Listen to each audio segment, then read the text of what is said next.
I was down in the Bahamas with a camera looking for unusual angles, backgrounds, and subjects.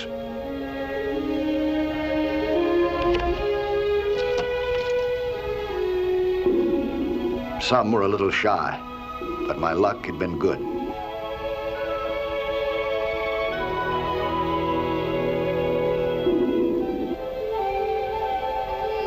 Even so, I never expected to come across 4 beautifully outlined mermaids on the surface above me, much less to find them posing perfectly, as if especially for me. It looked exceptionally good from my underwater angle, so I got busy with my camera.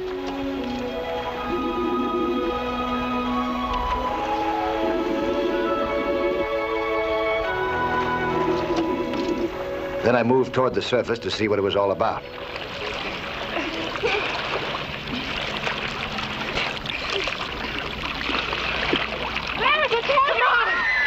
Suddenly, my mermaids were swimming away from me, as if they'd seen a shark.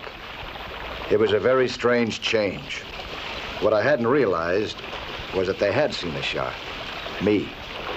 And I was about to become tangled up in a brand new form of galloping grief.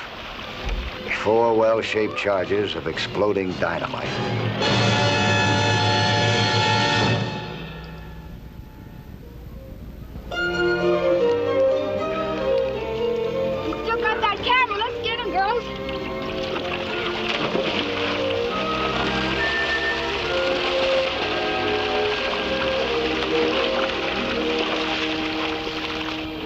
Suddenly, I was being attacked by 4 female furies. They swarmed all over me. One was tugging at my camera, another was pulling on my face mask, another had my mouthpiece. I didn't know what had hit me, or why. I couldn't very well fight back and remain a gentleman, or even get a grip on the situation.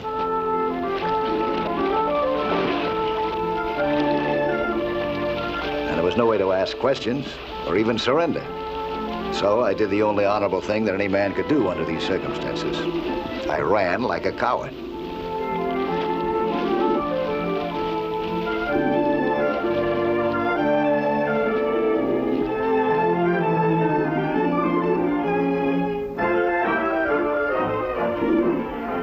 But now I had to find out what this was all about.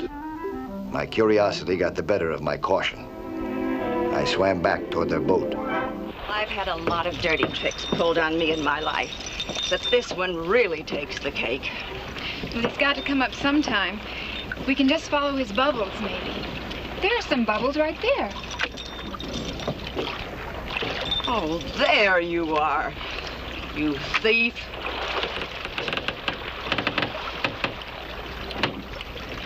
I suppose you've come up because you want to see if I will pay more for your photographs than the crook who's paying you. Well, I will. How much? Slow down, huh? Let me catch up with you. Explain it, slowly. People like you always have their price. How much? I don't seem to be able to get through to you. I don't understand what you're talking about. Maybe your girls will be able to explain it to me, huh? Why'd you try to drown me down there? Just because I took a couple of pictures of you.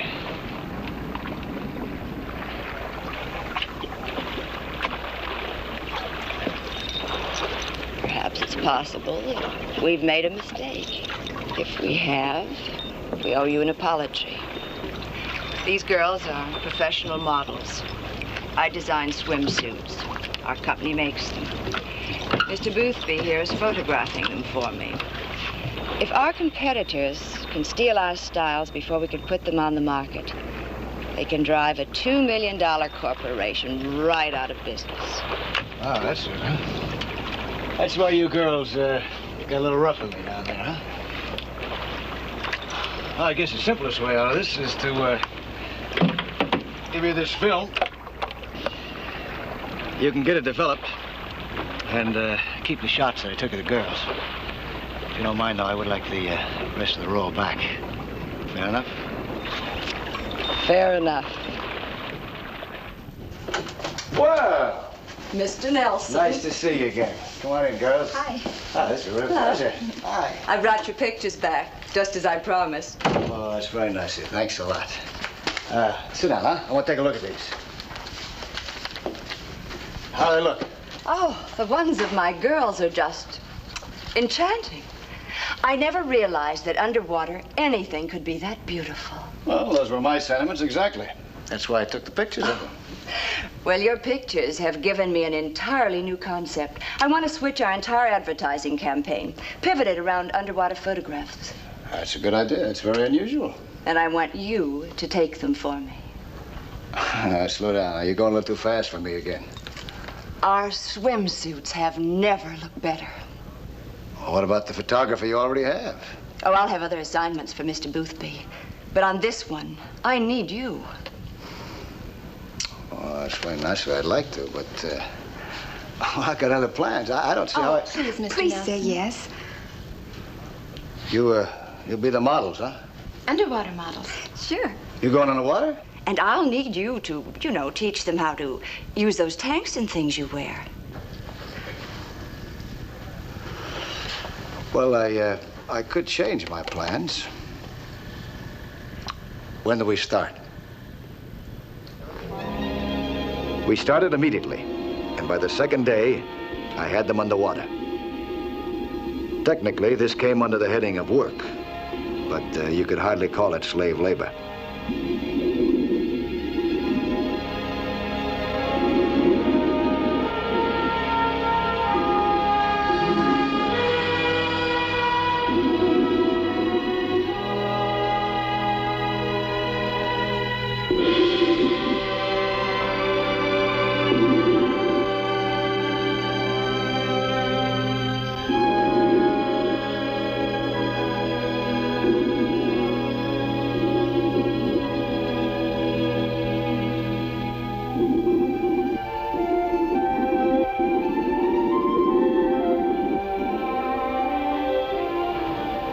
When Inez had to leave, Wanda was still right there, waiting for a little more instruction. She was a very eager beaver. So I taught her how to share air in an emergency, what we call buddy breathing. And what a buddy. I had to admit that Wanda, a little more than Inez, had a way of, Wanda had a way.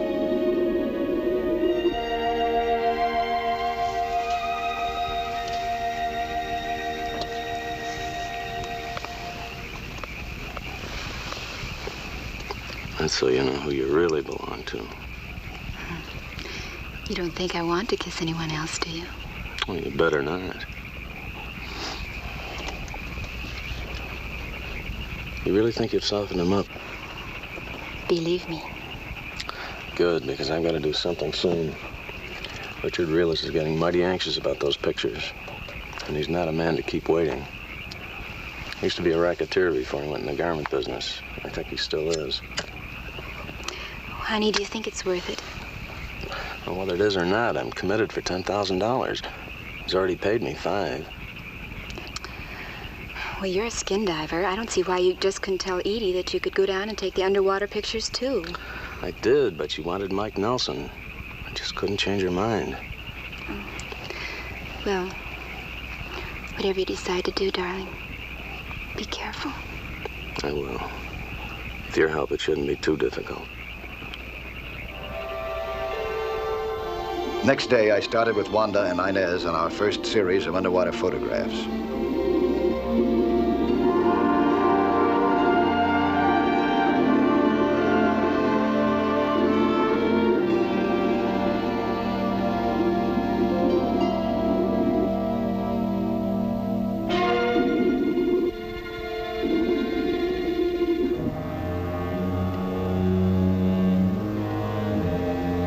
Wanda didn't quite seem to understand my signals. She kept doing the wrong thing.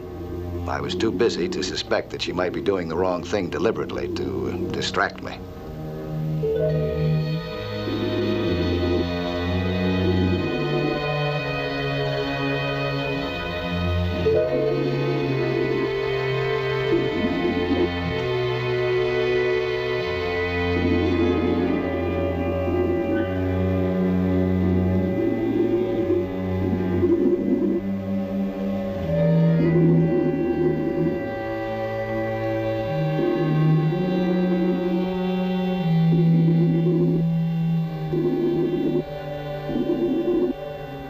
In the distance, a swimmer was disappearing fast. He had my camera and its priceless films. I went after him with everything that I had.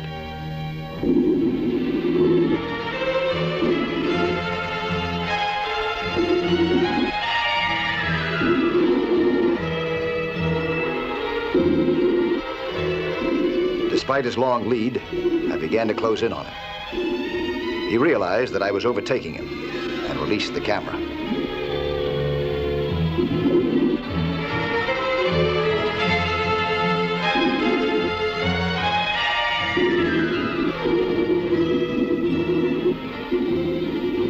By the time I had picked my camera up again and checked it, he had reached his boat and was taking off.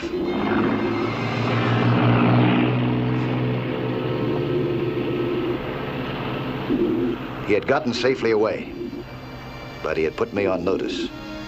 Somebody was willing to play rough to get those pictures. Somebody who probably was ready to play much rougher, if he had to.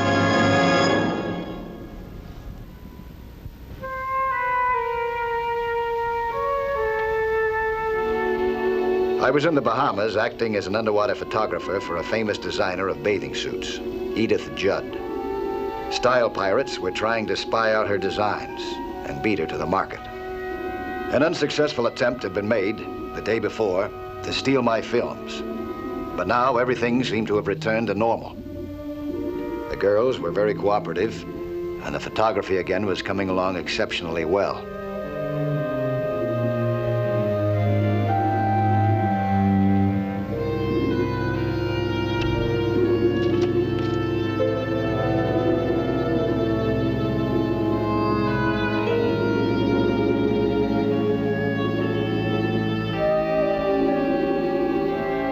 One fact kept bothering me. Only two other people, beside Edith and myself, had known where we would be working the day before, Wanda and Inez. It seemed hard to believe that either one of them would sell us out. But now I was almost certain that one of them had.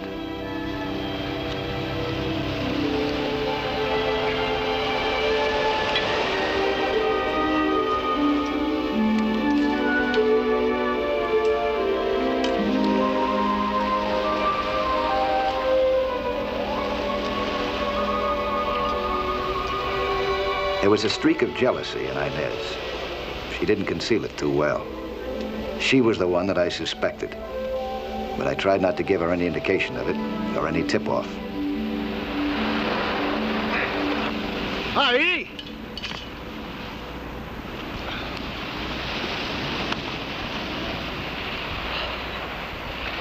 Oh, something wrong? You tell me, Mr. Nelson. Here's your mail. The hotel sent it down with mine. I'd like an explanation of that little package.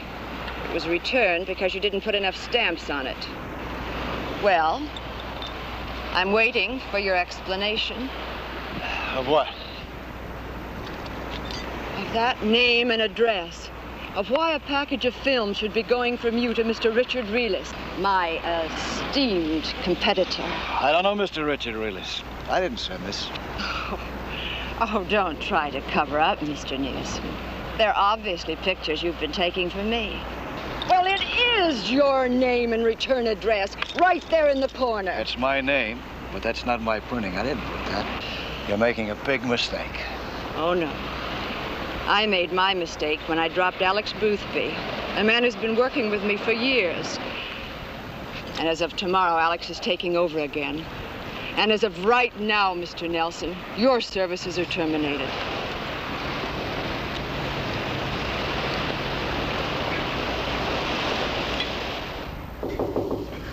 Come on in. Door's open. Mike? Oh, hello, Inez.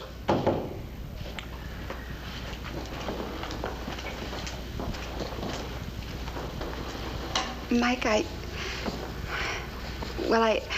I just wanted you to know that I think Edith is being very impulsive and very foolish. Thank you. I agree. I'm sure you didn't do any of those things she said you did. That's right. I didn't. Well, I just wanted you to know that. Thanks. Nice of you to come in and tell me.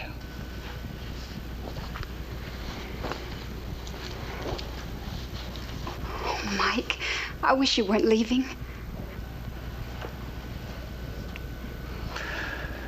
Well, I'm glad to know that I'll be missed. Oh, you will be. But it's more than that. I wasn't afraid while you were here.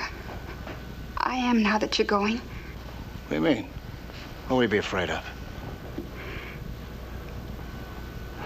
Oh, you mean on the water? Huh?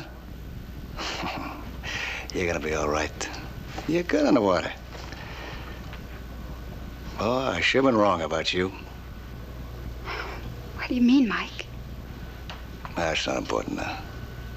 What are you guys gonna do tomorrow, huh? You following my schedule? No. No more underwater. They've picked out a new place entirely.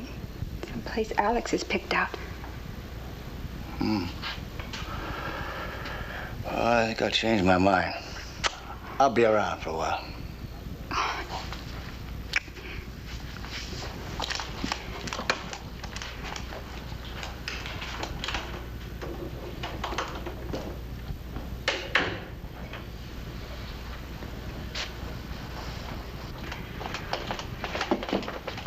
Hello, dear. Hello. Been to see Mike Nelson? Yes. Nothing personal, I hope. That's really my business, isn't it? I hope it was yours, not mine. And if it wasn't, you could be a very unhappy girl.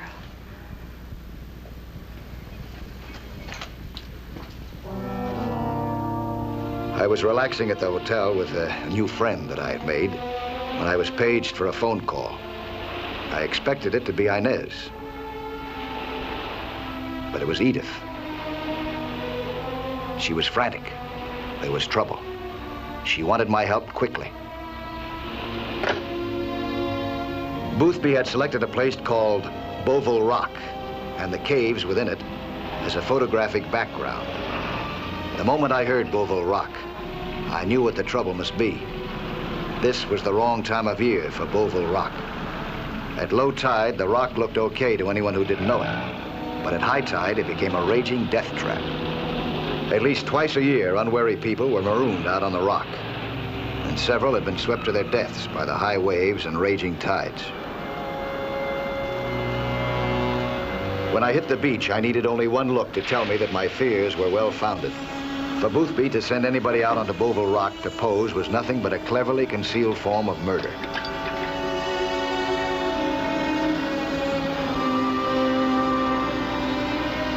Edith was on the beach in a state of tears and hysteria. Boothby and Wanda seemed frightened. And there, far out on the rock, cut off by the tide and the surf, was one lonely figure, Inez.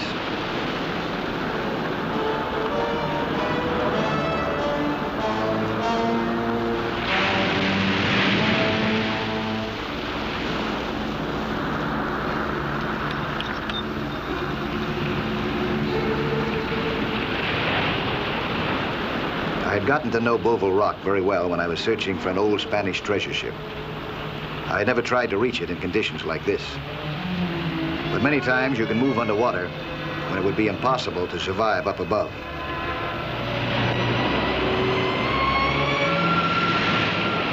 There was a hollow in Beauville Rock. If I could ride the tides into that hollow, I might be able to reach Inez.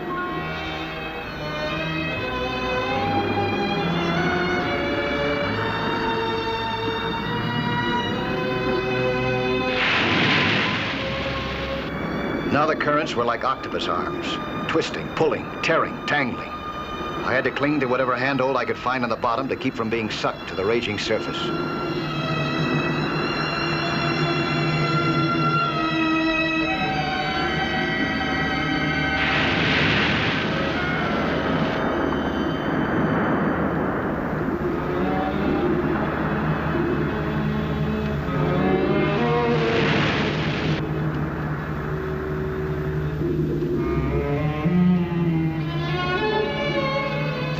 Then I was behind the main rocks, into the hollow, and quieter waters.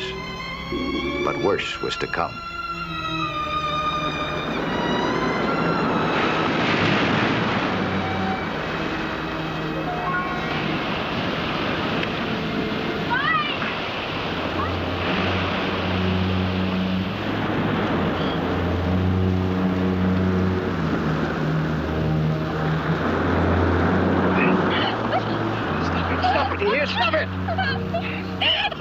want to get back to shore, don't you? Huh? Don't you? Yes, yes. Then get a hold of yourself. Now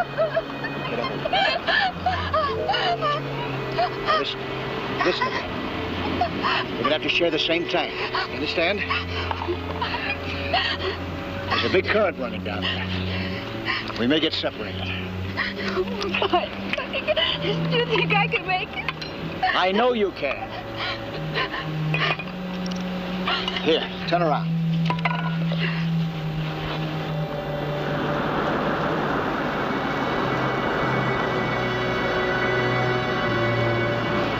Here.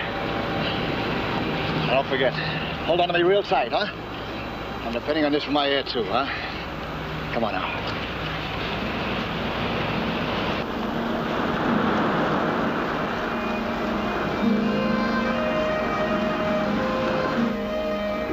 Getting in myself had been tough enough. Getting back with her would take everything that either of us had.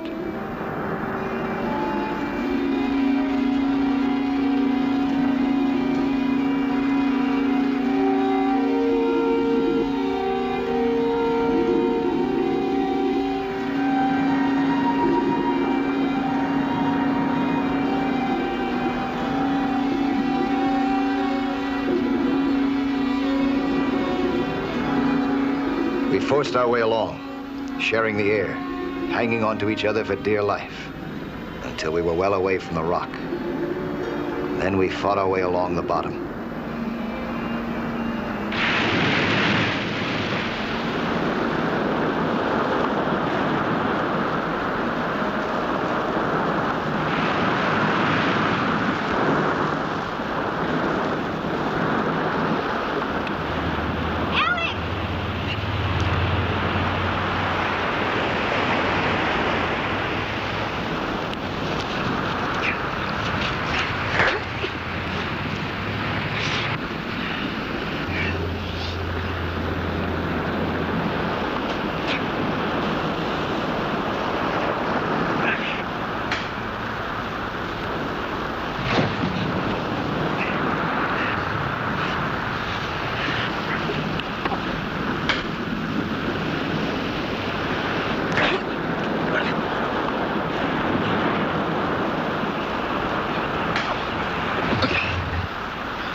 Are you all right?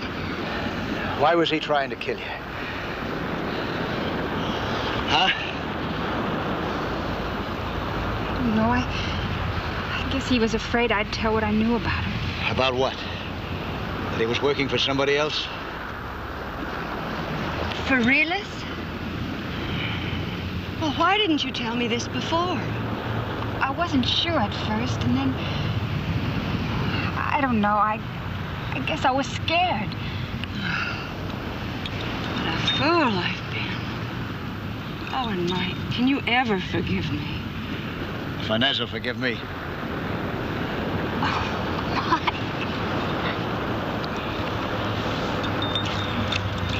I got some unfinished business over here. I'll see you later.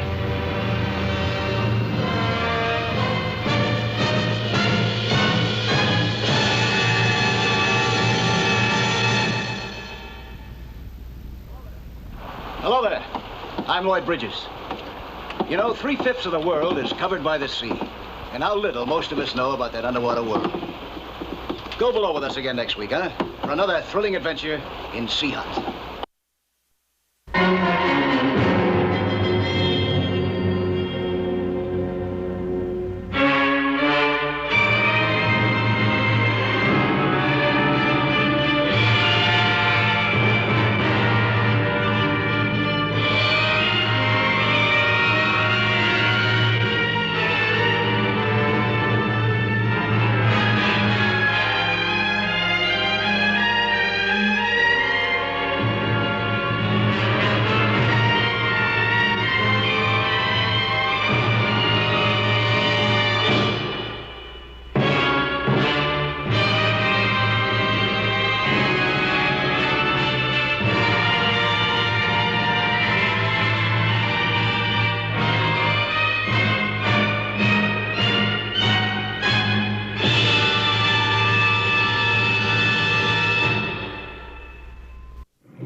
Big, crude, ugly.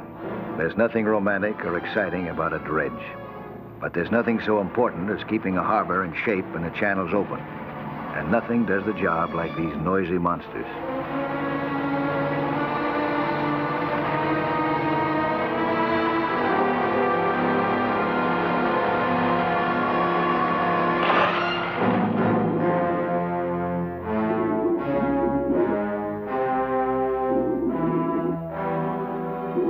I was busy on an equally unromantic job of working ahead of this dredge in the Caribbean harbor when I caught sight of something that I could hardly believe.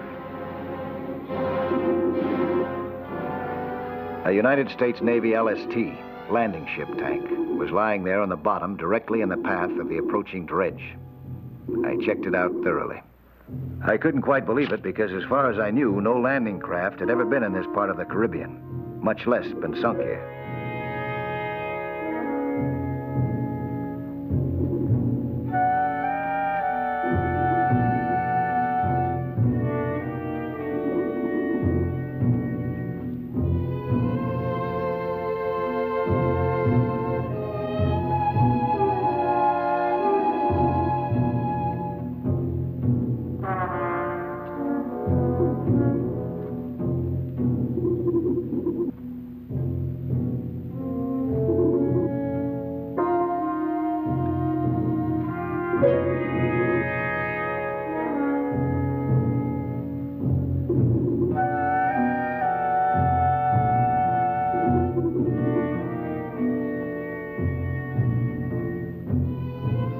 I decided that I'd better get in touch with the U.S. Navy. They'd be much more interested than I would be if somebody had hijacked a ship of theirs lately.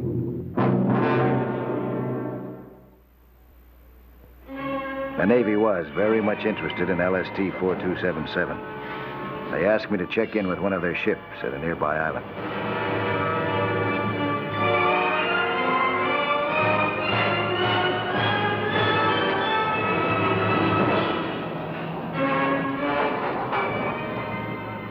Come on in, Mr. Nelson. 4277, was that the number? Yeah, that's right. She was sunk by enemy action 12 September 1944. Enemy action? In the Caribbean? That's why intelligence is interested. As far as we know, she was shelled by a submarine, though we lack certain proof, and the file's still open. Since 1944? The 4277 had a complement of 20. 3 officers, 17 enlisted men. 18 of them died. There were 2 survivors, the skipper, Commander Jack Clayton, and machinist mate Thomas Ory. 18 dead. The sunken LST isn't worth a footnote in the history books. But we want all the answers. We want to know just why and how those men died. But the Navy lacks the authority to stop the dredging just to solve an old puzzle. Oh, I see. I'm working in that area, so you'd like to have me take a look around, huh? Exactly. Well, I'll be glad to, sir. Thanks, Mike. Remember, you're unofficial, but appreciated. By the way, I'm contacting the 2 survivors, Clayton and Ory. I think they'll be interested. Are you still in the Navy? No. Ory's part owner of a machine shop in Indiana, and Clayton got the Navy Cross for saving Ory's life when the ship went under, and got a lot of big headlines out of it and a good job in the steel business. I think you'll like Clayton. As I remember him, he's a very pleasant fellow. Very friendly guy. A few days later, I found out that Clayton was indeed a very pleasant fellow. Mike Nelson, Yeah? you don't know me, but you're responsible for my being here. I'm Jack Clayton. Oh, yeah. Good. Nice to know you. Thank you. This is my wife, Susan. How do you do? How you doing? Tom Ory. Hiya, Nelson. Mr. Ory? Captain Sellers contacted us, Tom and me. Told us about our old ship. She's right out there. About 60 feet down.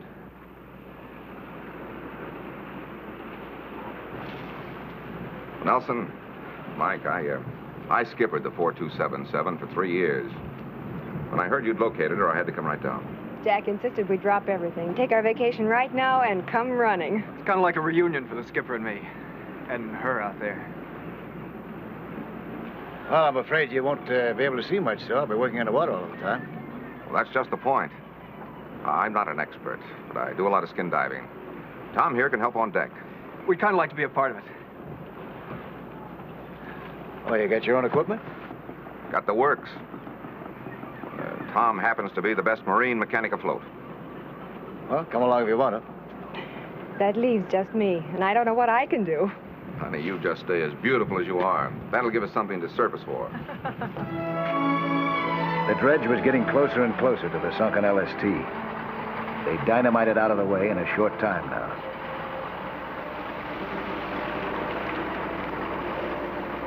So I went out to see the crew and tried to talk them into working in another direction for a while. They were very nice about it.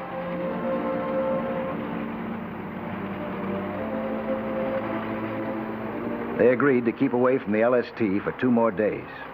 That gave us only 48 hours to solve a puzzle many years old. I set up the first dive at once, or at least I tried to. I liked Jack Clayton, but he was getting into his equipment as if he were being introduced to it for the first time. Mike, I'm sorry. I'm a little rusty. Don't mean to hold you up. Oh, that's it. Sure, you'll sharpen up, Skipper. There. I think that's got it. Ready? All right.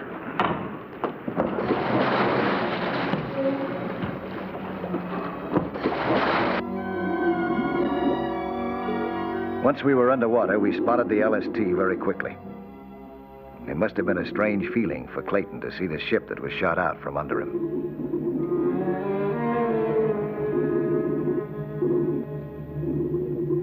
By agreement, we split up. I was looking for shell damage. I didn't find any. Perhaps it was covered by the sand which the years had swept around the hull. It was hard to be certain. Time and saltwater corrosion had done a lot of damage. The 4277 was mostly rust, held together by barnacles. If they ever let go of each other's hands, the ship would fall apart.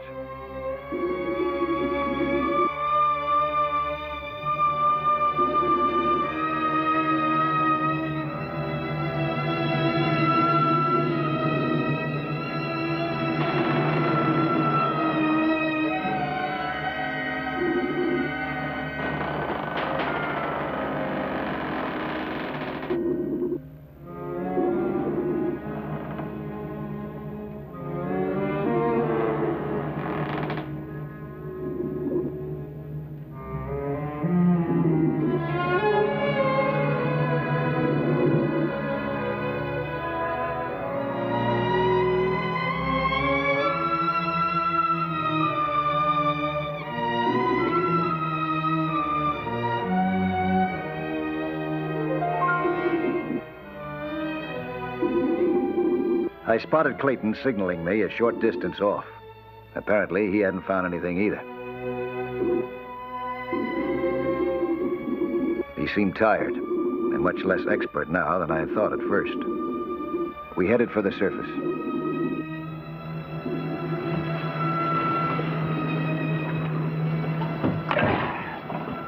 Hi, honey. Hello, honey. Find anything, Skipper? Not a thing. Mike, I don't mean to hold you up. Funny, sometimes you handle yourself like an expert down there. Other times... Jack is an expert.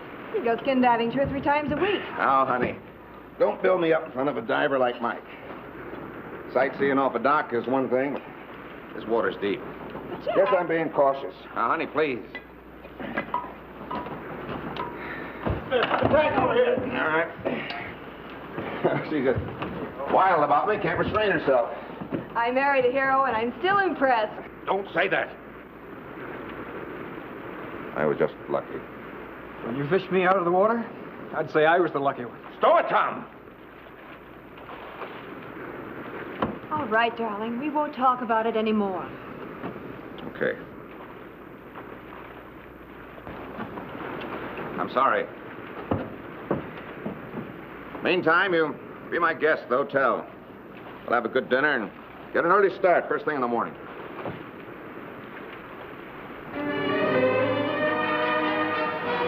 The sun was just up when we went out again next day. Clayton delayed us again.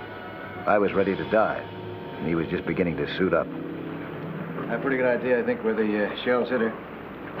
Yeah. Mm-hmm. Aft. Probably near the engine room. You could tell that by the way she went down. That's about right, Skipper. You were forward and got thrown clear.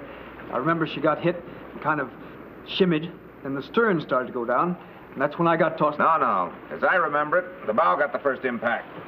It was the stern, Skipper. Look here, Tom. You were just coming out of the engine room. I was on the bridge. I should know. Okay. I just thought I shouldn't think. If you say she got hit in the bow first, that's where she got hit. Well, to make sure, I think I'll check the engine room. Stop. Oh, stop.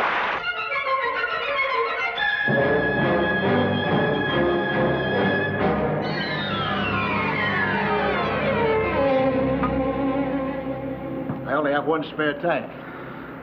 Can you go get it? Guess I'll have to. But then we've got to get moving. That dredge is due here in this area the first thing in the morning. Can't we work around the dredge? No. We're going to blow up that LST. Got to clear out of the way. We've only got the day. I was beginning to think that Clayton carried a jinx on his back. Now our start was delayed even further.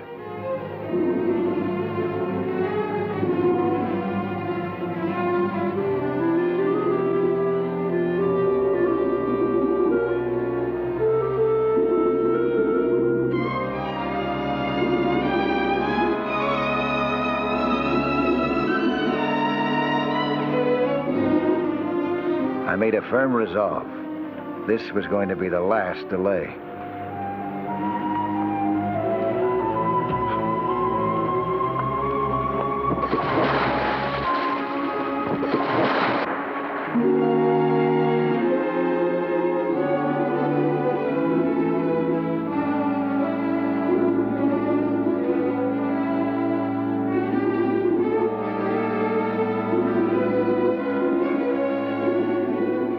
We reached the LST in a few minutes, and we separated again.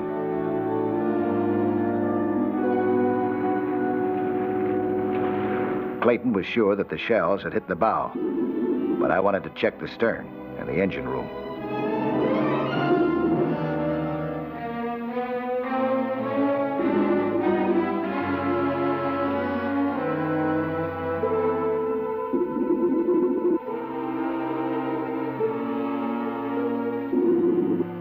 I went inside the hull. It was like diving into an elevator shaft, deep and very lonely.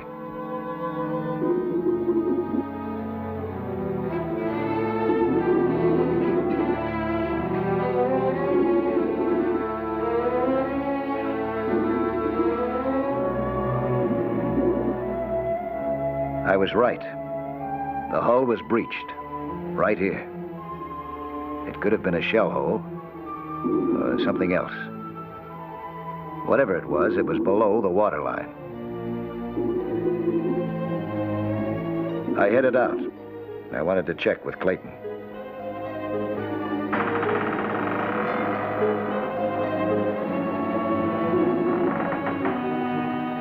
I couldn't spot him, but I heard a grinding noise above.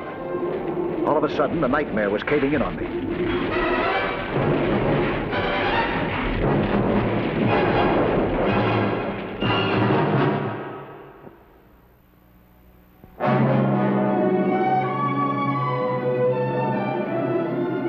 Somebody had shoved that mass of junk at me. The only somebody in sight was Clayton. He was trying to get away.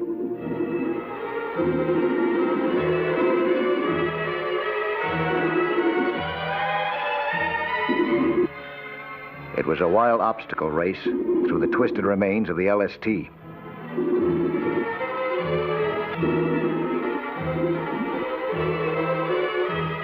All of a sudden, Clayton wasn't such a clumsy amateur after all.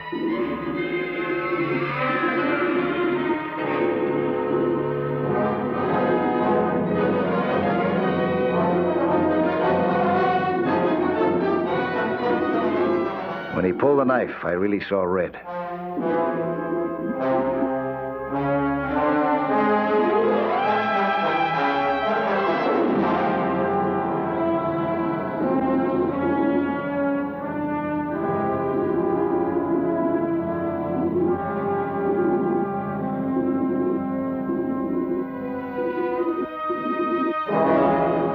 wasn't angry now so much as puzzled.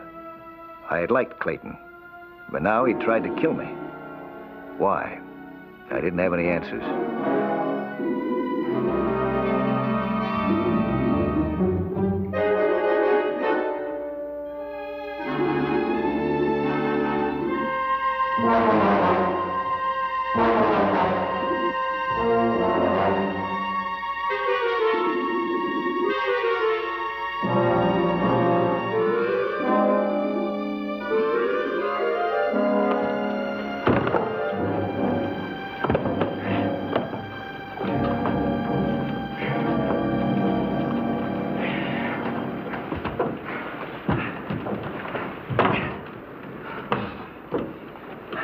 Well, who was right, huh?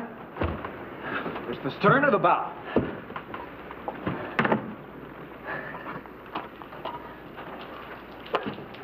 What's the matter, Skipper? Something happened? Yeah. Something happened. Somebody tried to kill me. No, Mike. Mike, believe me, I didn't try to kill you. What, are you crazy, Nelson? What are you talking about? The skipper wouldn't... Stow it, Tom. I did do something, but I was just trying to scare you off. Yeah? That's a pretty dangerous way to try to scare me off. Why? I wanted you to give up this project. Just today. If I could have delayed you just today, it would have been too late. So, that was the reason for all your clumsiness, huh? The 4277's it's dead. It's been gone a long time. Why can't you leave her alone? Where she is, decently buried. I think you know why we can't. What is all this?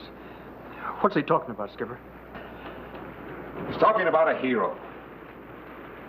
Lieutenant Commander Jack Clayton, winner of the Navy Cross.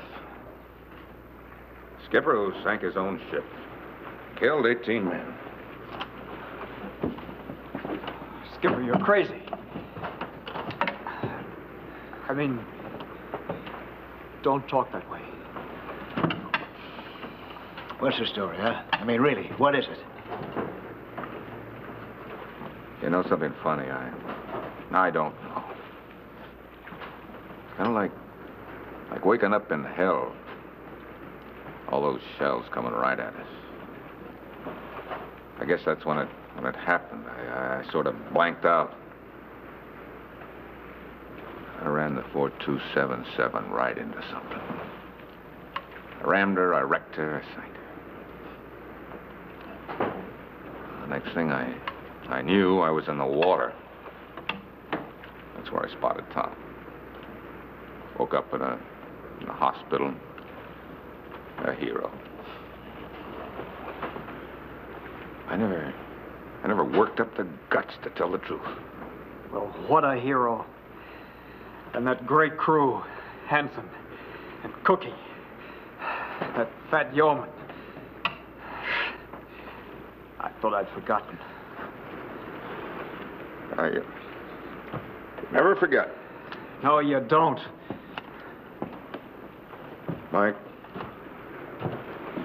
Mike, my wife's coming out here this afternoon to see what we found. Let me tell her. That's okay with me. I'm going down again. I better see that you're put in a safe place. I wouldn't want you to try and scare me off again. It'll be my pleasure. Now, we'll lock him in the cabin. This way, Skipper.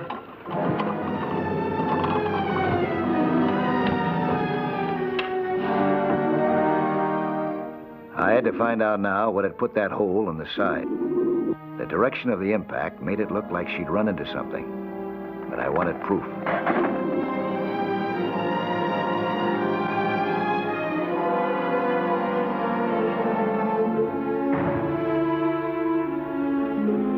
How long's it been?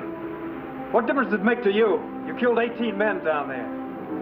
Why are you going to start worrying about Nelson? I was still searching for my evidence. And suddenly I found it.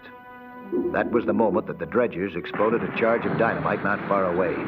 The rotten old LST vibrated, and then the roof fell in. Or at least a lot of heavy debris.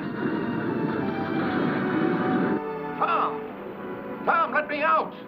Mike may need help. Relax, Clayton. What are you doing?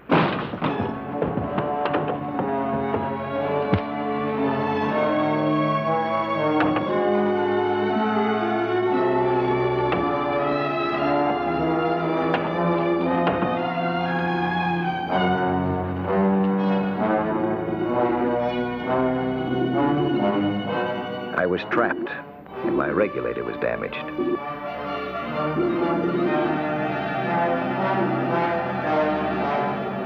I didn't know how Clayton had gotten free, and I didn't care. He had me, but good. If he just waited, I'd drown before his eyes. And that's what he was doing. Just waiting.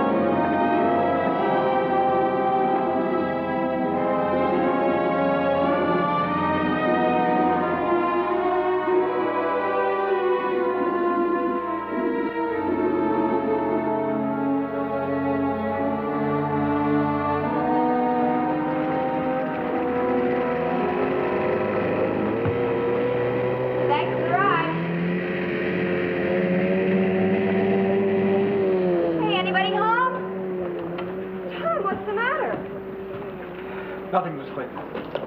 Oh, here they are.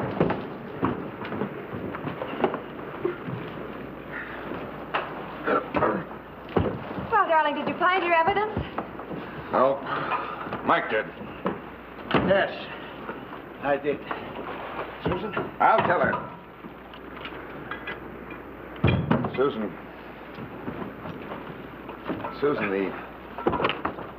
the evidence that Mike found sounds very ugly. It proves that I sank the 4277. I killed my own man. Jack, stop it. Stop it. I wanted to tell you before. I couldn't. But you have told me before. You have nightmares, pretty vivid ones. Oh, really, does the same nightmare over and over again. Do you think I don't know about this fear of yours? You don't understand. There'll be a court-martial. You don't understand. I love you. Before, during, and after 10 court-martials. I'm sorry to break this up, but can I get a word in here? Maybe you can convince her. I hope so. You too. Take a look at this. What is that?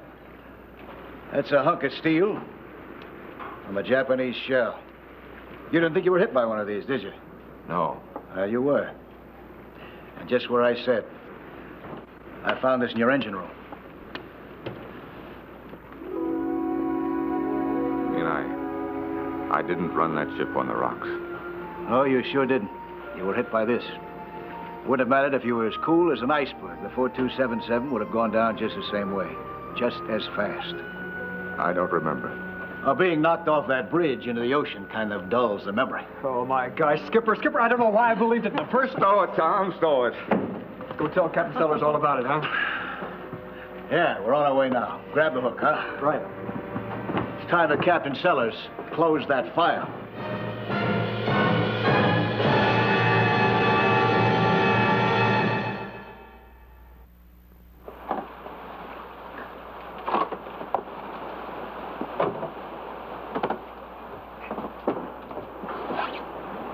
I'll be back next week at the same time with another sea hunt story. Plan to be with us again, huh?